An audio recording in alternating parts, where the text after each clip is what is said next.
Welcome back to G Fun Facts Online. Today we are dissecting a topic that feels painfully familiar to everyone listening, yet is rarely understood for what it truly is. We are talking about inflation. But we are not going to talk about supply chains, interest rates, or dry government charts. We are going to talk about your brain. Specifically, we are going to explore the profound psychological dimensions of inflation, the human experience of value, loss, and uncertainty. Picture this. You are standing in the quiet corner of a supermarket aisle. You pick up a bottle of orange juice, the same brand you have bought for a decade. Something feels off. It feels lighter. You look at the price tag, and it is 20 cents higher than last month. But you also notice the bottle has subtly tapered at the waist. It is missing 4 ounces of liquid. In that split second, a complex neural firing occurs in your brain. This isn't just an economic calculation. It is a biological reaction. 2 specific areas of your brain are at war. First, the nucleus accumbens, your reward center, which usually lights up when you see something you want, suddenly dims. Simultaneously, the insula flares up. The insula is a tiny, island-like structure deep in your brain, and it is the same region associated with physical pain and disgust. When scientists say high prices hurt, they mean it literally. Your brain processes the erosion of your purchasing power through the same neural pathways as a physical injury or a foul smell. This is the visceral battleground of inflation. It is a battle between uncertainty, the paralyzing fear of the unknown, and expectation, the mental anchor that keeps our reality from drifting into chaos. To understand why we feel this way, we have to look at the emerging field of neuroeconomics.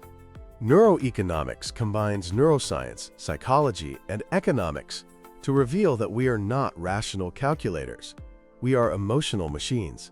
Let's go back to that feeling in the supermarket. This phenomenon is called the pain of paying. Every transaction you make triggers a microdose of distress in the insula. But here is where it gets interesting. The pain depends on how you pay. Studies show that handing over a physical $20 bill triggers significantly more insular activity, more pain, than swiping a credit card. The plastic acts as an anesthetic. It separates the pleasure of the purchase from the pain of the payment. This is why, during inflationary periods, credit card debt spirals. Our brains are trying to avoid the immediate pain of cash loss, delaying the realization until the bill arrives at the end of the month.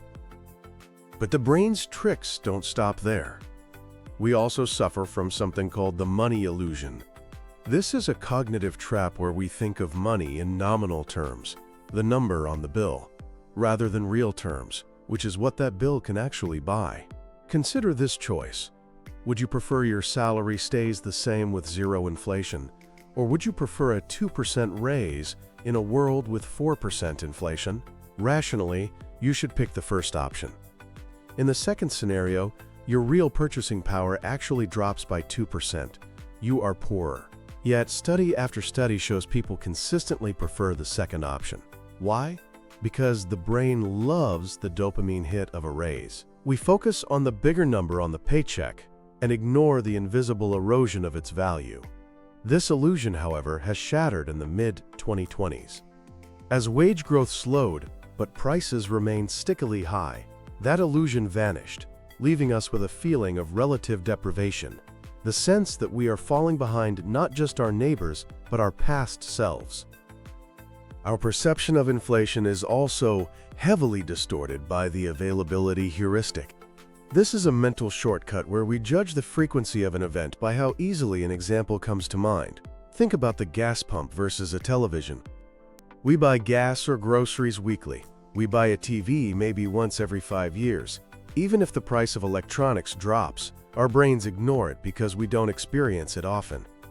But if gas rises by 10 cents, we see it every Tuesday. This frequency bias means the items we purchase most often disproportionately color our perception of the entire economy.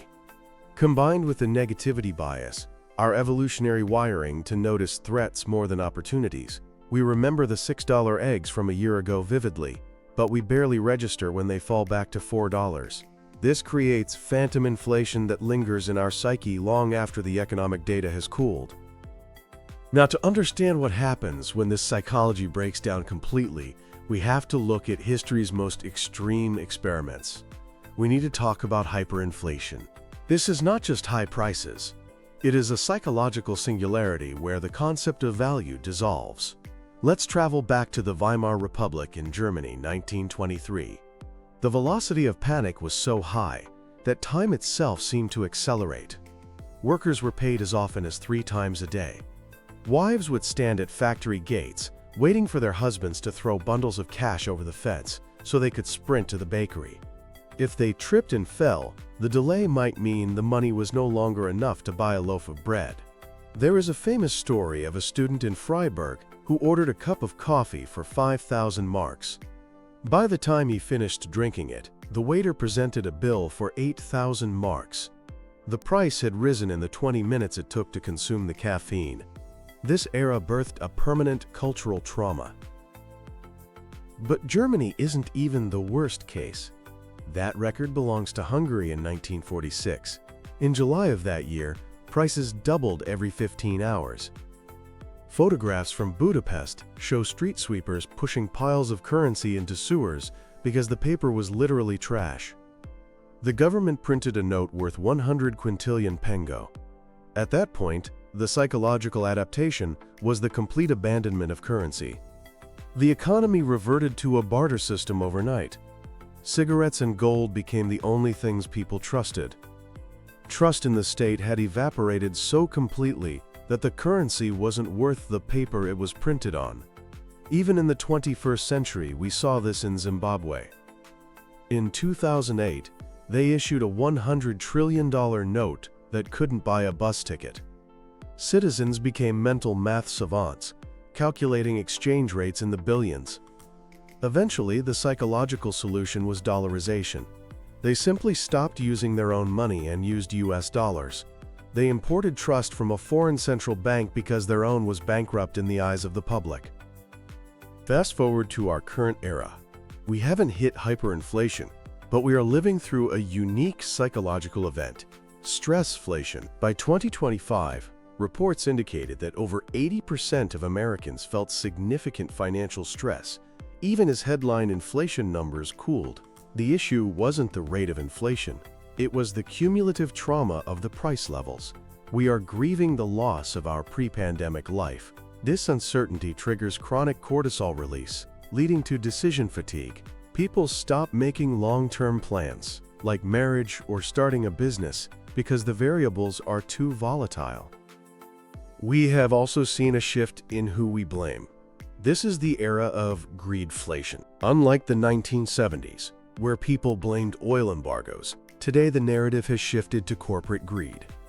Consumers noticed companies posting record profits while raising prices, shattering the fairness heuristic. We accept price hikes if we think the seller is suffering, like during a bad harvest. We reject them if we think we are being exploited. This has led to a collapse in brand loyalty. And then there is the gaslighting of the grocery aisle, shrinkflation. This relies on the Weber-Fechner law, which states that our ability to notice a change is proportional to the size of the original stimulus. Companies know we are sensitive to price, so they shrink the product instead. But when we discover that our orange juice bottle has gone from 52 ounces to 46 ounces, it feels like deception. It transforms the consumer-brand relationship from a partnership into an adversarial one. So where does that leave us? It brings us to the central banker's dilemma. The entire economy runs on a war between uncertainty and expectation. Central banks, like the Federal Reserve, aren't just managing money. They are managing our collective imagination. They try to keep expectations anchored. If we all believe inflation will be 2%, we act in ways that make it 2%. But if that anchor breaks and we believe inflation will be 10%, we panic buy, creating a self-fulfilling prophecy. The real enemy is uncertainty. Uncertainty is different from risk. Risk is knowing the odds. Uncertainty is not knowing the game. When inflation is volatile, businesses sit on cash. because they can't calculate the future cost of a factory. This causes stagnation. For the average person, high inflation imposes a cognitive tax. You have to spend mental energy tracking prices and clipping coupons, depleting the bandwidth you need for your career or family. Looking forward, economists are studying the depression baby effect on the younger generation. Gen Z, having come of age during a pandemic and an inflation spike, is being rewired. They are likely to become inflation hawks for life, more averse to debt, more cynical about investing, and perhaps more prone to hoarding alternative assets. The word transitory has been retired from our vocabulary. We now understand that while the rate of inflation might slow, the price levels rarely go back down. Ultimately, inflation is a measure of trust. Money is just a promissory note between strangers. When inflation runs high, it is evidence that the promise is breaking. To cure it, we need more than interest rate hikes. We need to repair the fractured trust between the consumer, the corporation, and the state. Until the pain of paying subsides and the fog of uncertainty lifts, the invisible thief will continue to haunt the supermarket aisles of our minds. Thanks for listening to G Fun Facts Online.